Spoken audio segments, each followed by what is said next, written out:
சட்டவிரோத பண பரிமாற்ற வழக்கில் கைது செய்யப்பட்ட முன்னாள் அமைச்சர் செந்தில் பாலாஜிக்கு நிபந்தனை அடிப்படையில் ஜாமீன் வழங்கி உச்சநீதிமன்றம் தீர்ப்பினை வழங்கியிருக்கிறது. இது பற்றி நம்முடைய கருத்துக்களை பகிர்ந்து கொள்வதற்காக காங்கிரஸ் எம்பி ஜோதிமணி அவர்கள் தற்பொழுது தொலைபேசி வாயிலாக இணைந்திருக்கிறார். வணக்கம் மேடம். வணக்கம்.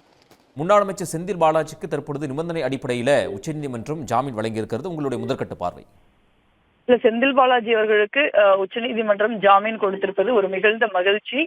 ஏன்னா 15 மாத கால ஒரு சமரசமற்ற ஒரு சட்ட போராட்டத்திற்கு கிடைத்த ஒரு வெற்றின்னு நான் அதை நினைக்கிறேன். எவ்வளவோ கடினமான நாட்கள், துயரம், தனிமைன்னு இருந்தா கூட அதை எல்லாவற்றையும் தனது ஒரு அசைக்க முடியாத மன உறுதியோடு எதிர்கொண்டு ஒரு சமரசம் செய்து கொள்ளாமல் இந்த வெற்றியை செந்தில் பாலாஜி அவர்கள் அடைந்திருக்கிறார்கள்.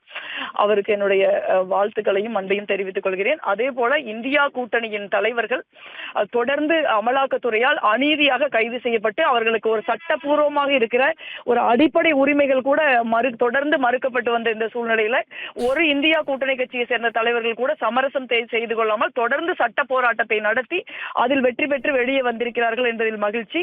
அமலாக்கத்துறை தொடர்ச்சியாக இந்த மாதிரியான எதிர்க்கட்சி தலைவர்களை கைது செய்கின்ற ஒரு அநீதியாக கைது செய்கின்ற போக்கை கடந்த காலங்களில் கை கொண்டிருக்கிறது. அதற்காக உச்சநீதிமன்றத்தின் மூலம் கடுமையான விமர்சனங்களையும் அது எதிர்கொண்டிருக்கிறது. குறிப்பாக செந்தில் பாலாஜி அவர்கள் கைது செய்யப்பட்ட PMLA சட்டத்தின் மீது மிக கடுமையான விமர்சனங்கள் வைக்கப்பட்டு அந்த சட்டமே கேள்விக்குள்ளாக்கப்பட்டு இந்த உச்சநீதிமன்றத்தில் வழக்கில் இருக்கிற ஒரு சூழ்நிலை இன்னைக்கு இருக்கு. இந்த மாதிரியான ஒரு சூழ்நிலையில் அமலாக்கத்துறை இனியாவது இந்த மாதிரி ஒரு பாஜகவின் கைப்பாவையாக செயல்படுவதை விட்டுவிட்டு அரசாங்கத்திற்கு பொதுமக்கள் வரிப்பணத்தில் சம்பளம் வாங்கிய ஒரு அரசாங்க நிறுவனமாக நடந்து கொள்ள வேண்டும்.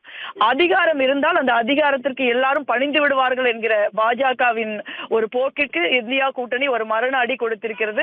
இந்த கடினமான காலகட்டத்தில் தமிழ்நாட்டின் மாண்புமிகு முதலமைச்சர் அவர்கள் மிக உறுதியான ஒரு அசைக்க முடியாத ஒரு ஆதரவை திரு செந்தில் பாலாஜி அவர்களுக்கு வழங்கி இருக்கிறார்கள். அவருக்கும் அவருக்கு துணை நின்ற அனைத்து இந்தியா கூட்டணியின் தலைவர்களுக்கும் அனைவருக்கும் எனது மனமார்ந்த நன்றியை தெரிவித்துக் கொள்கிறேன். உடனுக்குடன் செய்திகளை தெரிந்து கொள்ள சன் நியூஸ் பெல் ஐகானை கிளிக் பண்ணுங்க.